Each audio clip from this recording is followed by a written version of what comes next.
قرآن شریف میں سورہ لقمان کی آیت میں ارشاد ہوتا ہے اس گھڑی کا علم اللہ ہی کے پاس ہے، وہی بارش برساتا ہے، وہی جانتا ہے کہ ماؤں کے پیٹ میں کیا پرورش پا رہا ہے، کوئی نہیں جانتا کہ کل وہ کیا کمائی کرنے والا ہے، نہ کسی کو یہ خبر ہے کہ کس سرزمین میں اس کو موت آنی ہے، اللہ ہی سب کچھ جاننے والا اور باخبر ہے۔ اس آیت کی روشنی میں دو سوالات کے جوابات دے کر مشکور فرمائیں۔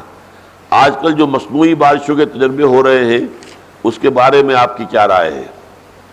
بلوچستان کے علاقے میں کچھ عرصے پہلے مصنوعی بارش کی گئی تھی۔ نمبر دو، آج کل الٹرا ساؤنڈ کی بدولت یہ پتہ چل جاتا ہے کہ دنیا میں آنے والا بچہ لڑکا ہوگا یا لڑکی، تو کیا یہ غیب کے علم سے پردے اٹھانے والی بات ہے؟ کیونکہ بحیثیت مسلمان تو ہمارا یہ ایمان کامل ہے کہ غیب کا علم صرف اور صرف اللہ تعالیٰ ہی جانتا ہے۔ قرآن و سنت کی روشنی میں تفصیل سے جواب دے کر مشکور فرمائیں۔ جہاں تک مصنوعی بارش کا تعلق ہے اس سے کوئی نفی نہیں ہوتی، اس لیے کہ ینزل الغیث، اللہ بارش برساتا ہے۔ یہاں یہ نہیں فرمایا گیا کہ اس کے سوا کوئی نہیں بارش برسا سکتا، یہ الفاظ تو نہیں۔ ایک بات ہے کہ اللہ بارش برساتا ہے، اب بھی اللہ ہی برساتا ہے۔ جو بارش ہوتی ہے مصنوعی بارش کتنی ہوگی، کتنی ہوتی ہے، بہت شاذ کبھی اس کے لیے کوئی کوشش ہوتی ہے، اصل میں تو یہ بارش ہوتی ہے اللہ ہی برساتا ہے۔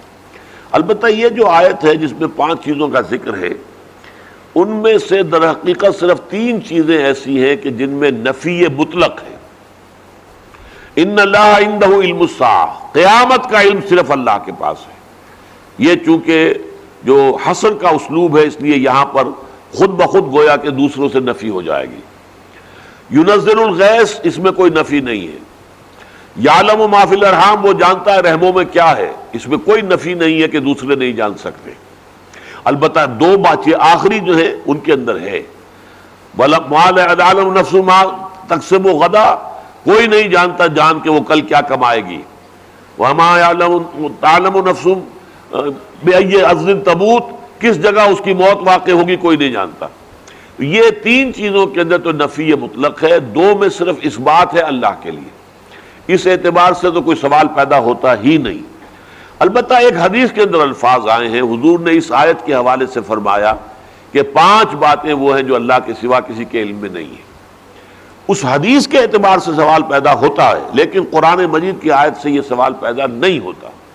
البتہ اس کی بہترین توجیہ کی ہے مولانا مودودی صاحب نے، اور وہ یہ ہے کہ رحم میں کیا ہے، اس میں صرف لڑکا یا لڑکی ہونا ہی ایک معاملہ تو نہیں ہے۔ رحم کے اندر جو پرورش پا رہا ہے وہ سعید ہے یا شقی ہے، خوبصورت ہے بدصورت ہے، اس کے اندر کیا چیزیں ہیں، کون سے جینز ہیں، کس طریقے کی اس کے اندر جو ہے شخصیت وجود میں آنے والی ہے، کیا پتہ ہے۔ ایک شے کے معلوم ہونے سے اس سے اندر کوئی بڑا فرق واقع نہیں ہوا۔ اور اس میں یہ کہ جیسے جب ہم ایکس رے سے معلوم کر لیتے، اب پچھلے زمانے کے اعتبار سے ہمارے لیے ہڈی بھی عالم غیب میں تھی، ہم نہیں دیکھ سکتے تھے ہڈی کو، آج وہ ہڈی ہم ایکس رے کے اندر دیکھ لیتے ہیں۔ تو یہ سائنس کی ترقی ہو رہی ہے، اس سے ان چیزوں کی نفی نہیں ہوتی۔